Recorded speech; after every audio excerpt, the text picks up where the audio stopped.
Hello, I'm Mohammad Rostami. I'm a PhD student at UMass Amherst, and today I want to talk about our paper, Redefining Passive in Backscattering with Commodity Devices. I was working on this project during my last year internship at NEC Labs of America.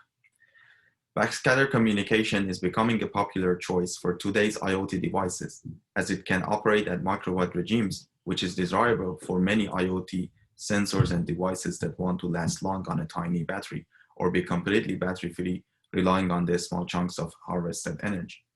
That's why there's been recently a lot of research on practical backscatter solutions that can directly communicate with commodity off-the-shelf devices such as Wi-Fi and Bluetooth. However, these state-of-the-art solutions introduce a significant gap between the required energy for enabling the backscatter communication and the energy budgets available to the TAC. Let me quickly describe why this gap exists. Unlike the traditional backscatter RFID systems, in this method, the receiver of the backscatter signal is not capable of canceling the strong self-interference.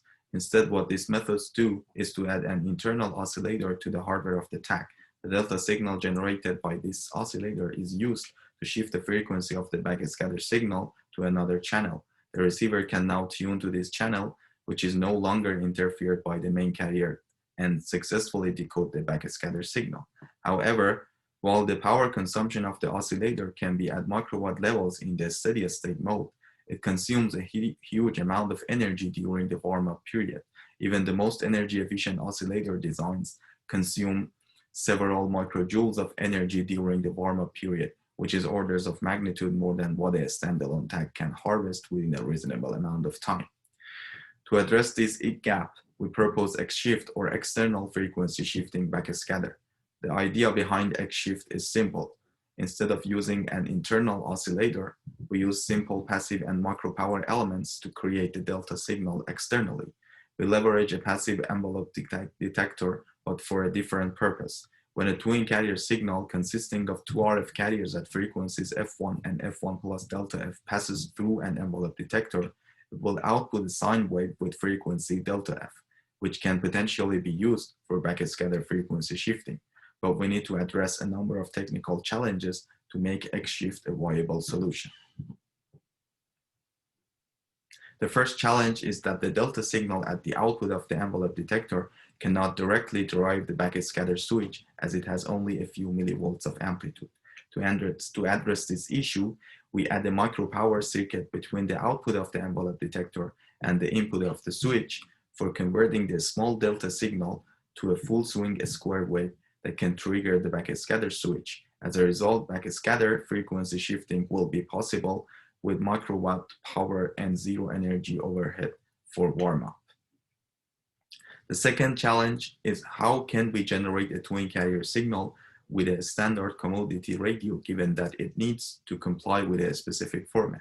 We realized that the newest standard of Wi-Fi 802.11ax allows for using only a small portion of the entire channel called the resource unit, which has two always-on high-load tones, along with a number of data subcarriers. By reverse engineering the payload of the Wi-Fi packets, we can nullify all the data subcarriers, and what remains is a twin carrier signal. The third challenge is that the twin carrier signal also produces a delta signal within the receiver device due to the intermodulation of its nonlinear elements. This delta signal then mixes with the main carrier and interferes with the backscatter signal at frequency F plus delta F. To avoid this issue, we choose a non-integer fraction of delta F 1.5 times delta F for shifting the frequency of the backscatter signal. We put together all these building blocks to build the full hardware prototype of the XSHIFT TAC. The table shows microwatt power consumption during transmission and reception, but the main advantage of XSHIFT TAC is that it does not require any energy for oscillator warm-up, and therefore it can be built battery-free. Also, our experiments with the TAC show that it can successfully communicate with the commodity infrastructure. Since the submission, we have achieved the throughput of 1 megabits per second and more than 10 meters of range by further optimizing the deployment as well as the hardware of the XSHIFT TAC. Thank you.